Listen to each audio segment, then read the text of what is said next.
Hello everyone, Dan Swift here, founder and CEO at Numentum, and welcome to the Speaker Series, where we spotlight some of the most interesting minds in the world of revenue generation.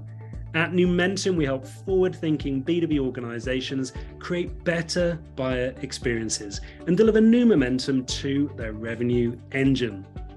On this episode of the Speaker Series, we speak with Executive Chairman at Sprinklr, Carlos Dominguez.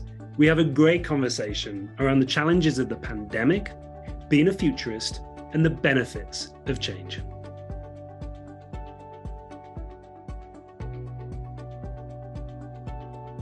And it's such a privilege to see you. I haven't seen you so long, and I almost didn't think I should be invited here when you're saying some of the most interesting people in the world. I mean, come on. Well, I remember, for everyone listening, I spent 3 years at Sprinklr, spent 3 years working with Carlos and learned so much. So I'm excited to tease that out of you a little bit and have our listeners learn as well as I did from you today. I appreciate you being on. Thank you for having me, Dan. Let's have some fun. Obviously, I spent 3 years with Sprinklr, and you're the executive chairman at Sprinklr. So for the benefit of our listeners, Carlos, what is Sprinklr? Oh boy, it's one of the challenges we've had is trying to do that very, very quickly. But what we do is we're a platform, and what we're trying to do is enable some of the world's biggest companies to deliver, great customer experiences across 30 plus digital channels, right? And in essence, what we do is we aggregate and organize information from social and also ingest their CRM data, email, all the other first-party data that they have. The second thing we do, which is probably one of the most powerful things we do, is we have unique AI capability and very, very strong natural language processing. And we turn all of those disparate, unstructured data into insights. And those insights are basically about what people are saying about their products, either what they're talking about in the industry that will help shape their messaging going out. It may give them insights about their competitors, or they may find either potential customers or existing customers that they need to engage with. And when you figure that out and you have those insights, you got to get it to the right people to make it actionable, right? And doing this through workflow and AI and everything else. And the bottom line is what the results of all that gobbledygook I just talked about is we help basically brands grow their revenues by better knowing and engaging with their customers and having more knowledge.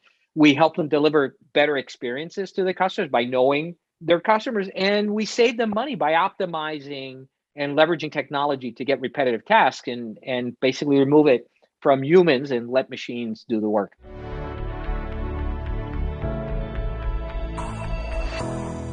So thinking about the last 2 years and customer and consumer experience, I remember when I was at Sprinklr and the demands and expectations when I was there on brands were huge, significant.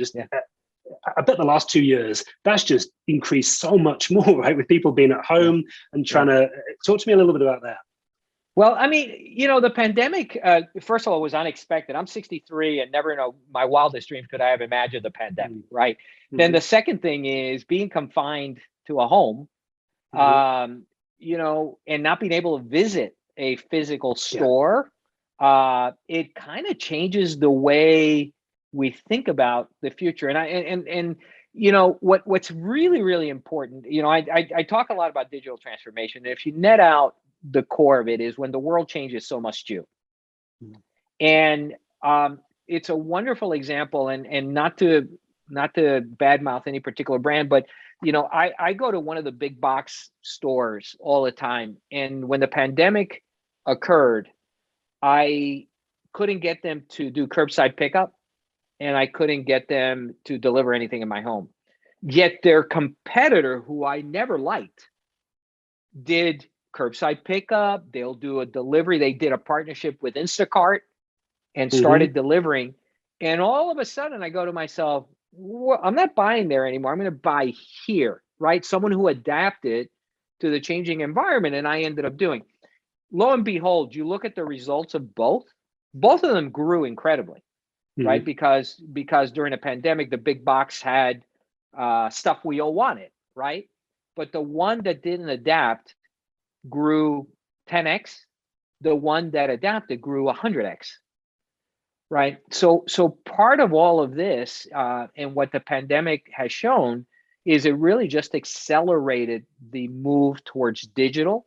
And when people were on the fence, they weren't on the fence anymore. I'm on the board of a particular company that's been around for 230 years. And pre-pandemic, they never had a virtual board meeting. Oh, wow. And now we have now, there was a time, we're going to go back face to face, but there was a time where we were saying, do we ever need to come face to face? Right, yeah. But that would have never happened, Dan, right? So it forced us to experiment. It forced us to embrace different things because we needed to continue to run the business with restrictions. And that now has opened up a whole new avenue of what companies are doing. And by the way, it changed from us as consumers, our expectations of how we want to engage with a brand. And what a hot space to be in, because well, obviously the big news is Sprinklr IPO this year, right? So what are you most excited about for Sprinklr in the coming years in such an interesting space? It's absolutely fascinating. We started in social, as you well know, and that's all we did. What I find now, and when you think about delivering a great experience, there's a couple of things that are problematic for companies. One of them is they have within the same organization a technical stack that may have anywhere from 20 to 35 to 40 different products. And not to say that those individual products, point solutions, are bad, except that each of them contain data and different pieces of data. And if you really look at from a customer point of view, what you're seeing is it's like a puzzle and you only got a couple little pieces. Right. So what I'm most proud of is we've actually built something that has incorporated the capabilities of all those point solutions. So you have a better picture of the customer from the outside coming in. The second component that is happening more and more, we're ingesting now data from email systems, from CRM, from call centers, and all these other things. And when you combine what we're seeing from the outside world, from the data that they actually have from the client internally, and you marry it both, and you do it in a compliant sort of way that meets all the privacy laws, what you're able to do is really know Dan in a much better way and deliver services that and engage with you in a way that is much more thorough and much more to your liking. And the most important thing, it's not only a marketing solution or a sales solution, it's for the entire company, and everyone is using the same data, seeing you as that person, no matter which door you come in. And it's not like, I don't know if you ever saw the movie 50 First Dates with Drew Barrymore. Of course. Yes. Drew Barrymore had amnesia every day. She used to wake up. Well, when I deal with brands, it's always like that. I no matter if I'm like a super great customer, I walk in, they don't know who the heck I am. Right? Would it be nice to go, Mr. Dominguez, you bought this? Do the story that I think about is I went to Singapore many, many moons ago, and I went to a restaurant and I ate, and I drank, and I didn't go back for 3 or 4 days, but the food was so good, I returned. When I returned, they go, Mr. Dominguez, do you want that drink? And do you want to eat the same thing? And I'm like, how do they know? Right. And that changed the whole experience for me. So that's kind of where the world needs to go.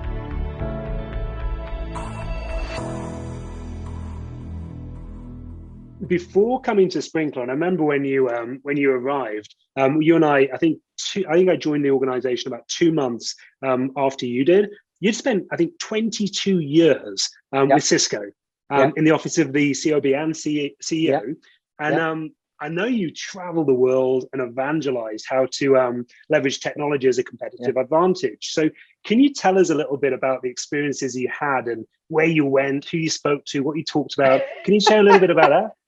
Gosh, I had so much fun. I the last title I had for the 7 years out of my 22. So the first 15 years of my career there, I was a sales leader. I started in the Northeast and then continued to grow. Then I ran a very specific part of the business, which was service provider. But and I've shared this story with you, Dan. My eldest daughter was diagnosed with leukemia, and I took about 1.5 years off to help and care, and the company was amazing. And when I returned, I had seen that my job got split into 3. and the 3 people that were doing my job when I sat in one of the meetings were 10 times better than I was ever doing. You know, so to come in and say, "Hey, I'm back. I want it all," didn't feel right. Right. You know, you got to be honest, and you got to be always open. And when I saw that, I go, that's not the right thing to do. So I actually went up and told John Chambers, John, I think I want to retire. I think I'm going to leave. And he goes, "No, you're not." and you know, with a little coaxing, you know, the end result was he said, "Go figure out what you want to do and come back and tell me." That's a really hard stuff to do. You know, as someone who started a business, you know that figuring all this out wasn't easy. And then trying to figure out what I want to do within the confines of a very large company is even harder, because I don't want to step on anybody's toes and everything. So what I figured out was the world had changed so rapidly. It was moving exponentially. And companies weren't adapting. They were still living in the old world. And when you looked at the data, the rate in which companies were going out of business was at an ever increasing rate. Kodak, you know, BlackBerry, Nortel. I mean, I go on and on and on. And these weren't like fly by night companies. These are, you know, I believe BlackBerry was 28 billion. And they disappeared, right? And there was all of these emerging technologies that were coming out, and people weren't adapting. So I said, there's a need for people to change. There's a need for people to transform. So when I started looking at that, I started learning a lot and took a lot of courses, went to school on change management, and how much of it in change management has nothing to do with technology. It has to do with mindset, and it has to do with humans. And we were talking about it before this recording, how hard that is. And what I figured out is, why don't I become an evangelist for digital transformation for the company? And what that afforded me to do, for the first thing I got was a title. They said, you can name any title you want. So I titled myself a futurist. Why? Because why not? And by the way, if anybody can get a futurist title, I highly urge you to get it, because it's like being a meteorologist. You predict the future, and if you get it right, great. If you don't, nobody remembers anyway. So no one's angry at you. And it gives you all this freedom. And that gave me the opportunity to really focus on innovation and focused on emerging technologies. And that led me to meet some of the greatest minds in the world, people that were doing the most amazing things. I got to interview them. I got to, you know, Ray Kurzweil, as an example, you know, who I'm a fan, right? He invented a lot of the Kurzweil organ and all these digital things. And, you know, was doing, and I don't know if he still is or not, but the AI brain for Google and all these things. Wow. But amazing people, right? And world leaders and business leaders and all this stuff. And that really gave me an incredible amount of insight on where the world is and where I wanted to go. And what it fueled for me, and I'm sorry it's such a long answer, what it fueled for me was this desire to not become obsolete, right? Because the chances and the opportunity, by the way, that's what you do. You take the tools of the world and show people that are not using them how to leverage the stuff of the new world. So by default, everything I talked about, you're doing, right? Yeah. By the way, the nomenclature I used, I called myself a technowist. Okay. So what you're doing is you're building technowists within every organization you're helping and training, right? Yeah. How do they leverage the tools of the new world, and how do they not become obsolete? So that journey was just an amazing journey. And by the way, doing all of that made me see how social was evolving, how it was transforming in interaction and moving power from large brands to the individual. And I said, I got to get onto this. And that's how I kind of got engaged with Sprinklr. So two things, it's so good. Two things that you've said that I want to double down on a little bit. The first one, change management, people. How do you get people to change when they've been doing something a certain way? I think of in our world, a lot of sales leaders who might have had their sales book for 20 plus years, their playbook, this is what I've done. And how do you get them to look at things differently when everything else has changed around them, but their playbook hasn't? How do you get them to think differently? Yeah, that's a great one. So first of all, let me give a plug to who I think is the change management guru of the world. It's a guy by the name of Cotter. And I believe he's in Harvard, and just an amazing human being. You can Google him, you'll get a ton of stuff. But let's get down to basic principles. when I was doing a lot of the change management and talking to people around the world, one of the questions I would always ask the audience is, how many of you like change? Raise your hand. And always 4 or 5 hands would go up. And I'd turn around and say, sir, you love change. What is your role in the company? Well, I'm the CEO. Whoa, great. And who are you? I'm the CFO and I'm the CRO and I'm this. But then I'd walk over to someone else and go, you didn't raise your hand. What do you do in the company? I'm a salesperson. Oh, okay, I got it. So one of the things that's very, very important to note, I love change if it's my idea.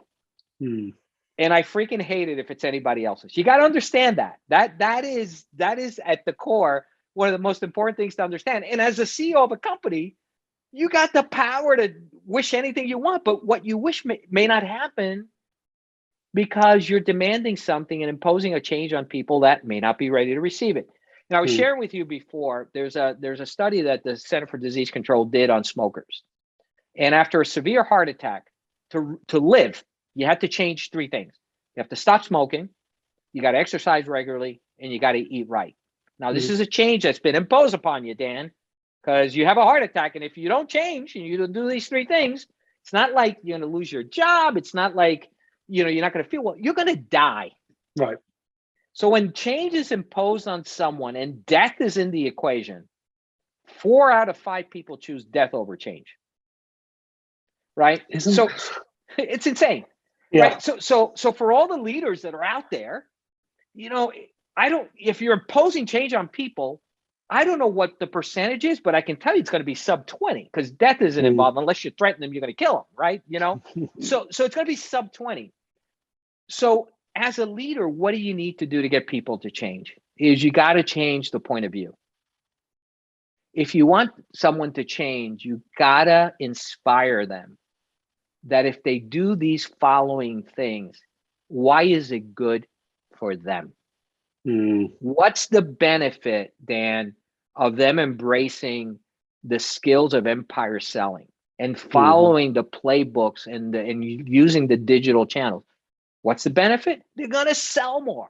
And if they sell more, they're going to make more. And if they make more and sell more, they may have a bigger career and get promoted, right? Besides not being obsolete, right? You're in the know, right? You're the king. Man, it feels good to sell and win. It really is terrible when you're not winning and not selling, right? Yeah. So you got to translate things in ways that you show people the benefits of why it's important to them. And what's the benefit, right? And that's the secret.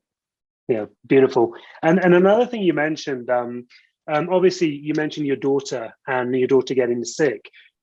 When she made the recovery and you came back to work, that experience must have changed the way that you looked at things. Was that part of the reason you're thinking maybe it's time to retire? How did that impact you when you came back?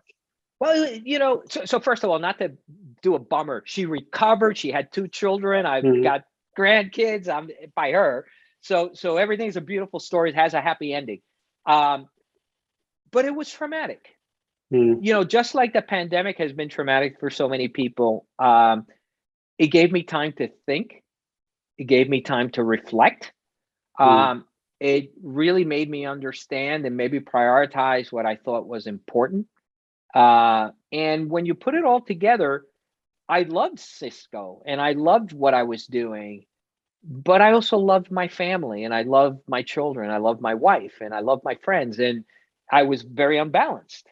And, in many ways, that was such a big blow that I had PTSD. And when you have that, you got to sort through it. So my reaction in some ways was, I don't want to get to do that anymore, but also being honest with myself that, people were doing something that I thought was better than what I was doing, and accepting that and not being threatened by it. Right. And it's easy to say that when you've attained a certain level of economic success. So I don't want to be trite about it. There have been other times in my life where I might have wanted to walk away or I might want to do things, but I didn't have the financial resources to do it. So I'm very privileged in that way, and to be able to look at it that way. I don't want to minimize that component. Yeah, I appreciate you sharing. Thank you.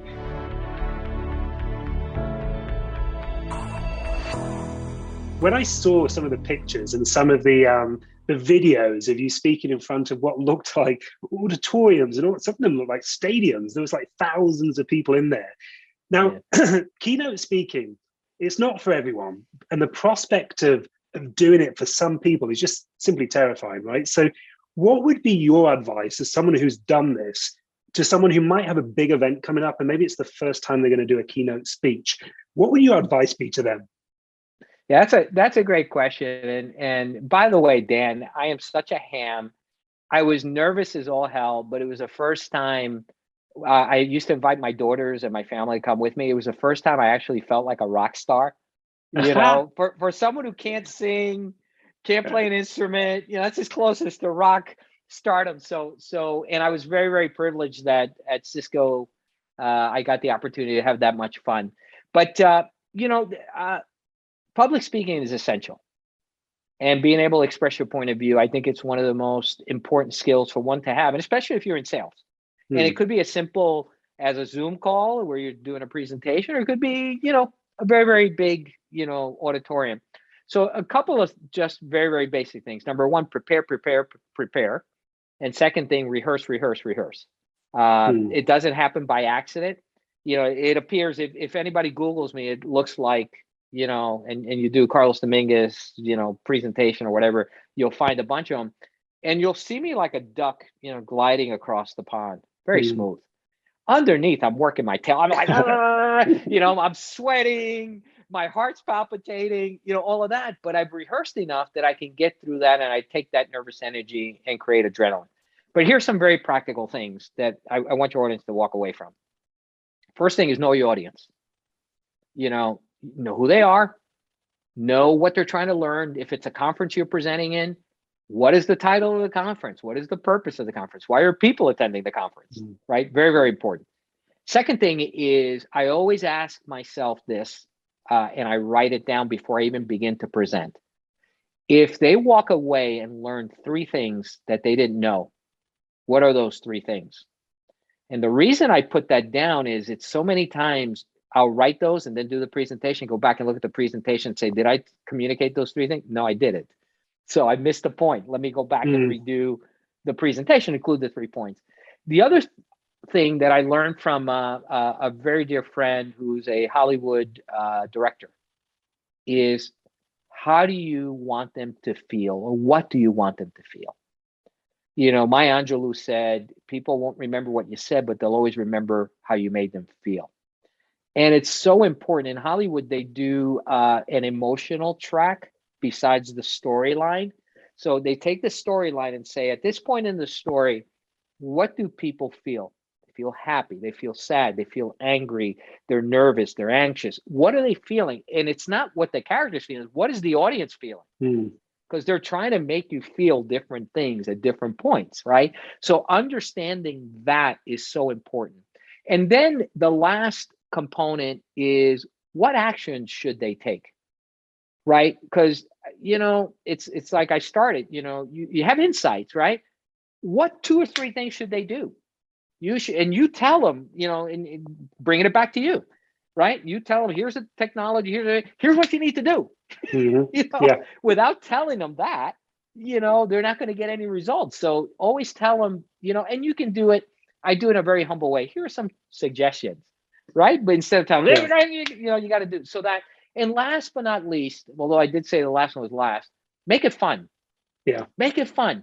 You know, the one thing people forget is, in a presentation, people want to listen to you and they want to learn, but they don't want it to be boring. Right. You know, the attention span of, you know, we got attention spans of a gnat. As soon as you start talking boring, start looking at the phone. You know, you're crashing when you're talking in a presentation, everyone's got their phone out. They're not taking notes, Dan. They're not taking notes. They're checking email, figuring out what they're having for lunch. You know, so make it fun. People want to have fun. But you're also very good as well at storytelling. That's something that seems very natural to you, and you do weave that into a lot of your presentations. Is that because people retain 15-20% of a normal presentation, and what is it, 35 to 40 when stories are told? Is that kind of why you do it? Yeah, well, it's there. So if it's audio only, if I'm just talking, It's like 25%. When you Yeah. start bringing in graphics, Mhm. not a lot of words, graphics. If I'm going to talk about something inspirational, show an inspirational slide and talk about it, right? Yeah. And storytelling is everything. And why? Because we are wired for stories. From the beginning of time, we've passed stories on from one to the other. The other thing that's very, very, very important is we read body language, right? Sometimes it's not even, we're very visually oriented more than we are auditory oriented. And the reason for that is very simple. When we were cave people, right, in the early days, if I didn't understand you going, fear and run because there's a freaking dinosaur that's going to eat me, I'm going to get eaten. Right. So you learn to really visually understand not only the physiology and physical emotional kind of state, but also very visual centric. And 90% of our cortex or 80% of our cortex brain function is really processing visual information.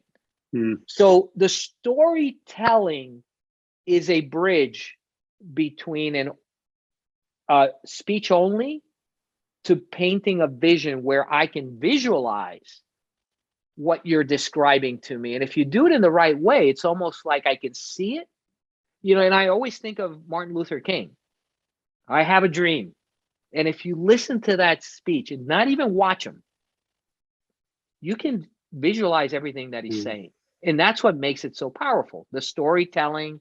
And if he had graphics, by the way, if he had a screen behind him in Washington and they were showing images and stuff, it would be like freaking off the charts, right? Because now you got the visual to go with. But his storytelling and his mannerism, his tone, his intonation, his pauses, they're all incredible, powerful cues on getting humans to really pay attention. Beautiful. Well, thank you. Now, I want to switch gears a little bit. We're going to have a lot of people who are business leaders, who are sales leaders listening to this. And a quick story based on what you've just said on storytelling for our listeners. So when I joined Sprinklr, I joined a couple of months after you did. And I remember you dropping into, I don't know whether you remember this, into the interview. And you asked me, it was really interesting, you asked me about my life, what I did outside of the office, friends, family. It felt like you were trying to get to know me as a person. And then we pivoted and we started talking about business and my sales leadership experience, etc. And that's the only time that has ever happened in my career. And it resonated because that's how I actually interview people too. So you're obviously a true people leader. Where does that come from? It's really, really simple for me. My father always told me to treat people like you want to be treated. And I've done more than I thought I was ever capable of doing and have achieved more than I thought I was capable of doing. And, I won't attribute that to my skills. I'll attribute that there were opportunities that companies, big brands like Cisco afforded, and I had the courage and I was fearless enough to jump in and say, hey, I want to do this and try it, and sometimes failed and sometimes not. But I got to do a lot of really cool things. But what I've never, ever lost or never try to keep grounded is that I'm no better than anyone else. And we're all equals. And, you may know this or you may not, but I knew everything that was going on at Sprinklr. And it wasn't because I was paying attention to what people were telling me. You know what? I treated the people that are cleaning the office, the Josh that was down, at the door. I treated them all with like they were my peer and equal. And because of that, and I talked to them, they were shocked that I was talking to them. They would say, hey, pay attention to so-and-so because he used to stay here till 10 o'clock at night. He's leaving at 4 o'clock now. Oh, is that right? And they would say those things to me. Wow. Yeah. Right. And it was just treating those people with respect. Look, in the end, as a leader, your greatest assets walk out the door every day. And you pray that they walk back in the morning. Right. There's a lot of options. As you know, there's the whole great resignation going on now. The COVID has really made people really examine their lives and what they want and everything else. So retention and keeping employees is really, really critical as a leader. And leadership and really valuing the people that you have and making sure that they know that they're valued. And number two, that you deeply care about them. And it's not a BS kind of caring. No. You know, one of the things I can clearly say is that when my daughter got sick, John Chambers did everything to help me and help my family. It wasn't a BS. And by the way, after that, and she recovered and everything else, I got a lot of calls from a lot of companies to say, hey, why don't you come do this? I never even took the call.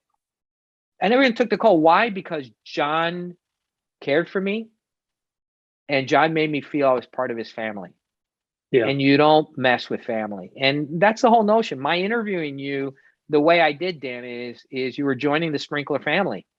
I wanted to know you. You know, I can learn what you've done, what you've achieved, you know, what you do well, what you don't. That's in your CV, and I can talk to references about that, right? But the person's in the essence of who you are, what your dreams and aspirations are, you know, what do you expect out of life? What do you expect out of, you know, work? You know, how do you want me to treat you? How do we want to engage? I mean, those are the really important things to me, because in the end, we're two humans. You know, we have different roles, but you know, we're the same. And if you can get to that point with humans and with people, whether employees, family, or whatever, really thoroughly listen and understand and be compassionate and all that kind of stuff, you know, relationships are much easier. Well, I mean, I left that interview and I said to my wife, Carla, I want to work for that guy. And it wasn't, yes, I wanted to work for Sprinklr, but I wanted to work for Carlos. And that, I think that is what, you know, you feel. You said it. People remember how you make them feel. You did. So I think that's a good lesson for leaders. Now, I do want to. Am I blushing? Am I blushing? I can't. My Cuban DNA won't let me blush. But if I could, Dan, I'd be blushing right now.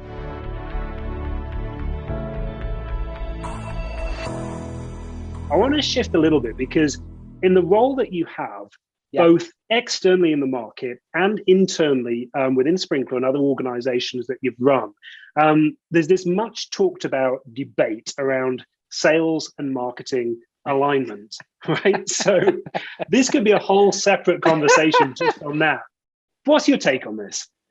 Oh, you know, it's so funny. It's such a, in many organizations, there's this conflict between them. And what's really interesting is they need each other. And, you know, you can't operate independently. So for marketing, what do we need? We need them to understand and people know our brand.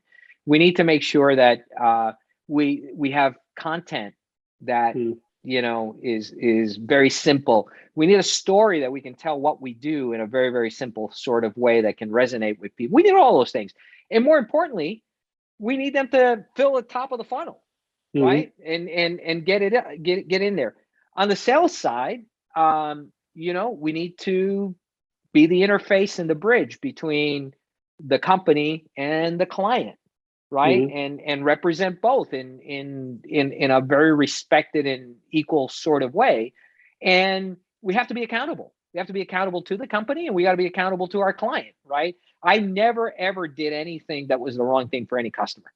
And I'm not saying that to defend, and by all means, you know, sales leaders, I'm not telling your people not to sell, tell them to sell. But what happens is, if you treat your customer in the same way as you're treating a family member or an employee or anything else, they will treat you the same way, right? So there's many ways that I've walked away from something. And you remember, Dan, there are a couple of deals that at the end of a quarter, I needed something. One phone call, I got $2 million deal.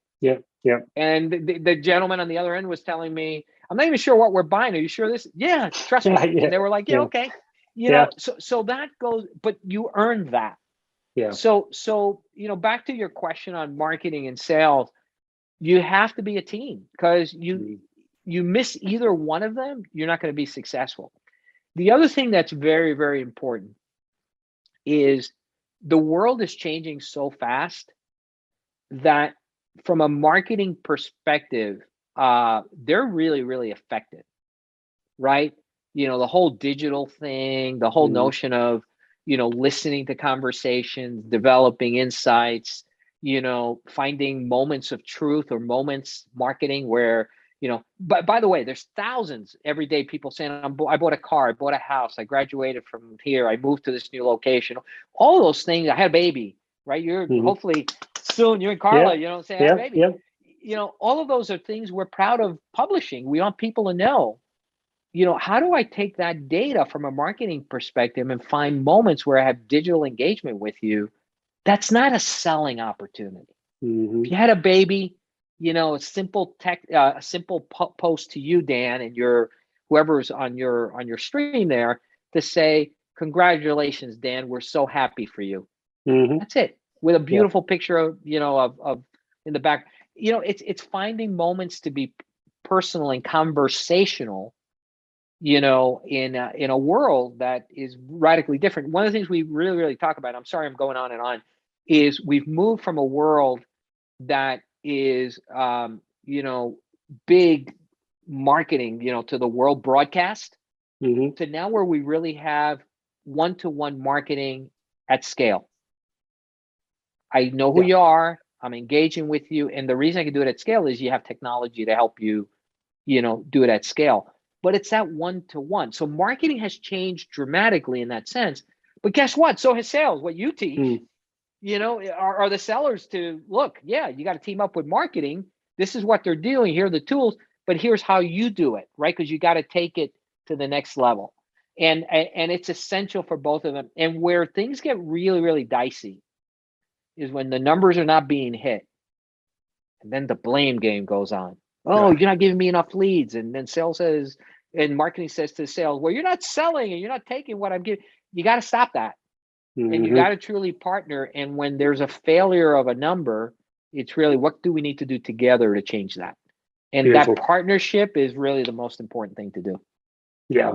Now, big question for you. You've had some massive roles, and you have a massive role, which comes with significant responsibility, commercially, but also, people. How do you stay just so darned balanced? I've been very fortunate that I have a family and a wife who is very grounding for me.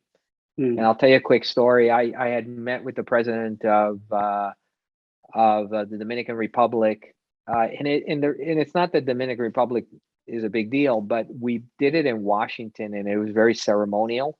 I had Secret Service escorting me up to this particular hotel, and I arrived there, and the doors open, and there's media and press, and Mr. Dominguez, why are you meeting? Blah blah blah blah. You're doing all this, and then we have this interview with television and all this other stuff. With a fireplace in August in Washington, but it's going. And here's the president of the Dominican Republic, and I were talking and having all this stuff, and it was a major ego boost for me. It was like one of those things that you go, I never thought I'd do that, but I did. And I remember getting home, and I'm like, oh my goodness, right? And God bless Tina. Tina, with our 3 daughters, just finished getting them off to bed, feeding them. The house is upside down because 3 young kids and feeding and doing all that kind of stuff. And I remember telling her, honey, you'll never believe I just did blah blah blah blah. I start like ranting, and she says to me, Carlos, I want to hear all about it, but there's so much to do. I will listen, but can you get going on the dishes?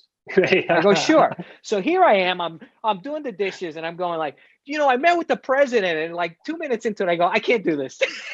I said, I'll tell you another time. I just did the dishes and said, let me get out of my own head. And it's that grounding piece of it that's very, very important. And then that's kind of the good part of it. The downside, even with all of that, it was been very hard to balance. And if I could have done one thing differently, and maybe this is my insecurity, is I thought I needed to be in every meeting, in every location, no matter what day and time. And that, if I really am truthful, I didn't need to do that. And I could have let somebody else cover. But if I dig deep, it was my insecurity of maybe thinking, that I needed to be there. I felt that I needed to be that important. So what I would tell everyone is, you're not needed everywhere. Give yourself the slack and the confidence that if you're not there, I'm not talking about the one deal that would change everything for you, but I'm talking the run of the mill. I would, I need to be in Australia. Yeah, I'll be there tomorrow. No, I didn't need to do that. And my family and I paid the price for that and missing important things. So I would say be very diligent with your time, because there's nothing that you'll never get it back. And there are moments in life that, you have to prioritize. And I didn't do as good of a job, but I'm much wiser now at 63. And I wish they gave me a second chance to do it all over again. I think I do better.